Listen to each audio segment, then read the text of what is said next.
पूर्व भव श्रवण अर्थात चंद्र राजा का संयम। एक बार वनपाल ने आकर चंद्र राजा को बधाई दी। राजन, उद्यान में भगवान श्री मुनि सुव्रत स्वामी तीर्थंकर का पदार्पण हुआ है।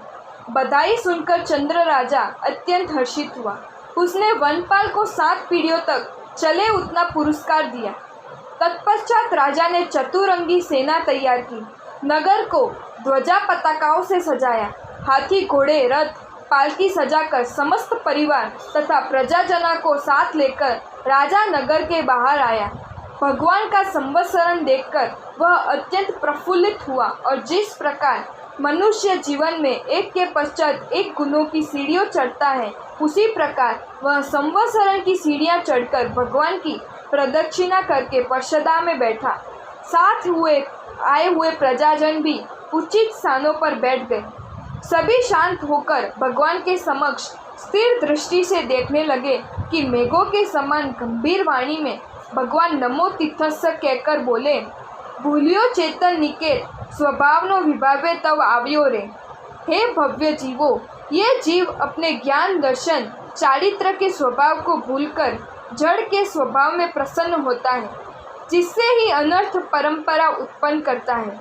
जीव को देह अपनी प्रतीत होती है, धन अपना प्रतीत होता है, पुत्र अपने प्रतीत होते हैं, पत्नी अपनी प्रतीत होती है और संसार में जो यहाँ छोड़कर जाना है वह सब अपना प्रतीत होता है। परंतु जो सदा साथ रहने वाला है वे ज्ञान, दर्शन और चारित्र रूप धर्म में पराय प्रतीत होते हैं। जब तक उसका ये दृष्टि भ्रम दूर नहीं होता तब तक उसका कल्याण कैसे हो सकता है।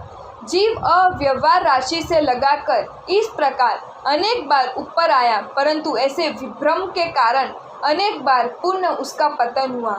चेतन को कल्याण के लिए स्वभाव दशा को समझना और विभाव दशा का परित्याग करना आवश्यक है।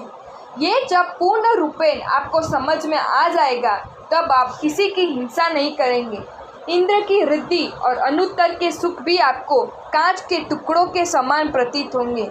धर्म के लिए आने वाले भयंकर कष्टों को भी आप हंसते हंसते सहन करोगे और स्वतः ही आपका उद्धार होगा। सुख दुख सब में आपका चित्त समान रहेगा।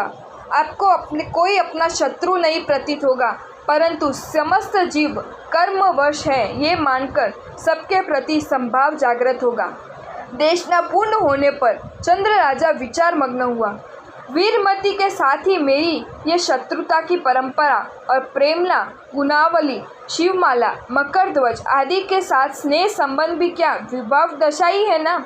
ये विभाव दशा जीवन में एक के पश्चात एक पुट जमाती जाती है। उसमें पूर्व भव के कर्म कारण होते हैं। इस पूर्व भव का स्वरूप ऐसे केवल ज्ञानी के अतिरिक्त अन्य कौन कहेगा। अतः वह पूर्ण भगवान को नमस्कार करके बोला, प्रभु, पूर्व भव में मैंने ऐसा कौन सा कर्म किया था कि जिसके कारण मुझे मेरी सौतेली माँ ने मुर्गा बनाया। किन कर्मों के कारण मुझे नटों के साथ भटकना पड़ा। प्रेमला पर किस कर्म के कारण विष कन्या का आरोप लगा और कनक ध्वज कोढ़ी क्यों हुआ।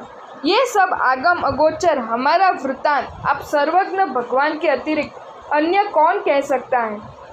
भगवान ने कहा, राजन, इस संसार में प्रेम एवं द्वेष, सुख एवं दुख सब पूर्व भव के कारणों से होता है। तुम्हारे पूर्व भव में बताता हूँ, वह सुनो, ताकि उनके समस्त कारण स्वतः ही तुमको समझ में आ जाएंगे। वैदर्भ देश में तिलक्कापुरी नगरी थी। नगरी का राजा मदन ब्रह्म था और कनकमाला रानी थी। राजा के तिलक मंजरी नामक एक इकलौती पुत्र थी। वह अत्यंत रूपवती एवं बुद्धिमान थी, परंतु उसे जैन धर्म के प्रति द्वेष था। फिर भी जैन धर्म के प्रति अनन्य राग वाली मंत्री सुबुद्धि की पुत्री रूपमती उसकी परम सखी थी। तिलक मंजरी एवं रूपमती में ऐसा घनिष्ठ प्रेम था कि उन्होंने बचपन में ही ऐसा निश्चय किया था कि हम विवाह करेंगी तो एक ही पति के साथ, क्योंकि यदि भिन्न पतियों ने हम विवाह करेगी तो हमें अपना घर भिन्न भिन्न रखने होंगे और हमें अलग पड़ना पड़ेगा। मंत्री पुत्री रूपमती जैन धर्म की ज्ञाता, सुशील, धीर गंभीर, सद्गुणी एवं साधु साध्वियों के साथ परिचय वाली थी। अतः एक दिन रूपमती के घर कोई साध्वी गोचरी के लिए आई। उस समय रूपवती मोतियों की माला पिरो रही थी। वह तुरंत खड़ी हुई और साध्वी जी को भिक्षा प्रदान करने के लिए उठी। उस समय तिलक मंजरी भी वहाँ बैठी थी, परंतु उसे तो साध्वी जी के प्रति द्वेष होने के कारण उसने उनका कोई आदर सत्कार नहीं किया, परंतु साध्वी जी के संग में से रूपमती को हटाने के लिए उसने उसकी मोतियों की लड़ी साध्वी को पता न लगे उस प्रकार उनके वस्त्र में बांध दी। साध्वी जी भिक्षा लेकर उपाश्रय में गए। रूपमती अपनी मोतियों की लड़ी खोजने लगी, परंतु वह उसे नहीं मिली। अतः उसने तिलक मंजरी को कहा, सखी, मेरी मोतियों की लड़ी ली हो तो दे दे, मजाक मत कर। तिलक मंजरी ने कहा, मैंने तो नहीं ली, तो ये यहाँ से कौन ले गया? यहाँ तेरे अतिरिक्त अन्य कोई तो है नहीं, मंत्री पुत्री ने कहा। तिलक मंजरी बोली, अन्य कौन? तू जिनकी अपार प्रशंसा करती है उस साध्वी ने तेरी लड़ी ली है। तू उन्हें देने के लिए घी लेने गई, तब उसने उठा लिया। सखी, पूज्य त्यागी महात्माओं पर मिथ्या आरोप नहीं लगाने चाहिए। वे तो लड़ी को तो क्या, परंतु रत्न को भी स्पर्श न करे ऐसे त्यागी हैं। तिलक मंजरी ने कहा, देख लिया उनका त्याग। वे तो ढोंगी, पाखंडी और लोगों की निंदा करने वाले होते हैं। उन्हें मुफ्त का खाना है और मौज करनी है। रूपमती बोली, व्यर्थ निंदा करके कर्म बंधन मत कर। अन्य बात छोड़, तू मेरी लड़ी दे दे। लड़ी मैंने नहीं ली, तेरी साध्वी ले गई है। चल तू मैं प्रत्यक्ष बताती हूँ। ये कहकर तिलक मंजरी रूपमती को साथ लेकर उपाश्रय में आई और आहार का उपयोग करने बैठते समय साध्वी को कहा, महाराज, मेरी सखी की लड़ी दो। तुम भिक्षा लेने जाते हो और साथ ही साथ क्या चोरी भी करने जाते हो? साध्वी बोले, देख लो, ये रहे पात्र और वस्त्र। मैंने लड़ी नहीं ली और हम उसे क्यों लें? तुरंत तिलक मंजरी ने जहाँ लड़ी बांधी थी वहाँ छोर खोलकर लड़ी निकाल बताई। साध्वी का मुंह उतर गया। रूपमती ने कहा, तिलक मंजरी, ये सब कार्य तेरा प्रतीत होता है। साध्वी पर तूने ही मिथ्या आरोप लगाया है। तिलक मंजरी बोली, क्या तेरी साध्वी के प्रति ऐसी अंधश्रद्धा है, ऐसा अंधराग है? चुराई हुई लड़ी तुझे प्रत्यक्ष बता दी और साध्वी उसका कोई स्पष्टीकरण नहीं दे रही है, अतः उन्हें बचाने के लिए तू मुझे बदनाम करती है। रूपमती ने कहा, मैं किसी भी तरह मान नहीं सकती कि साध्वी लड़ी चुराए। तेरा उनके प्रति द्वेष है, अतः उन्हें बदनाम करने के लिए तूने ये कार्य किया है। परंतु सखी, हंसते हुए इस प्रकार बांधे हुए कर्म अत्यंत दुखदायी सिद्ध होते हैं। रूपमती और तिलक मंजरी घर गई, परंतु साध्वी जी से ये आरोप सहन नहीं हुआ, जिससे वे फांसी खाने लगी। उन्हें ऐसा करते पड़ोस में रहने वाले सुर सुंदरी ने देख लिया, जिससे उसने उन्हें आत्महत्या करने से रोका।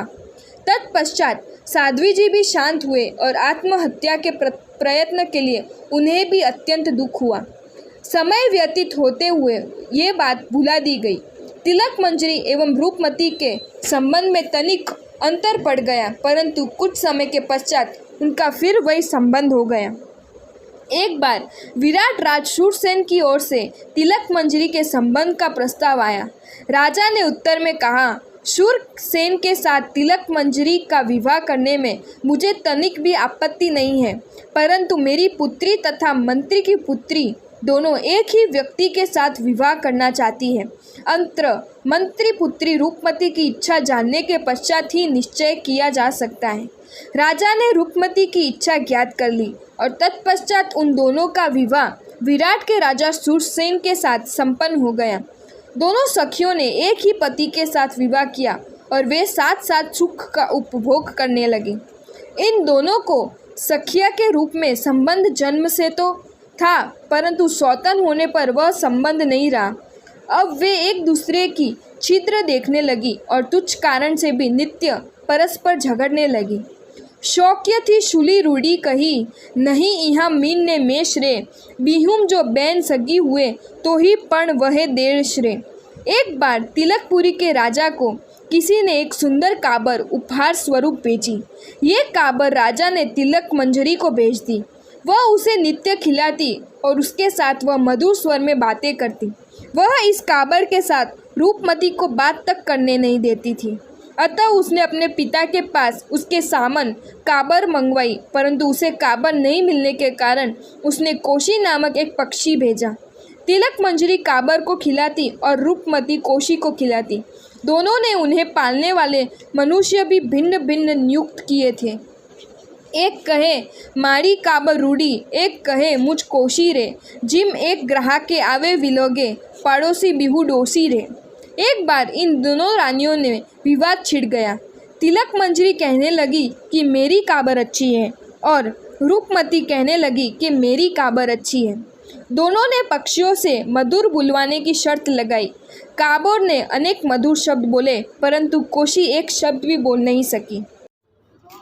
अगर आपको ये वीडियो अच्छा लगा हो तो इस वीडियो को लाइक करें और मेरी channel Jain facts and stories को सब्सक्राइब करें। धन्यवाद।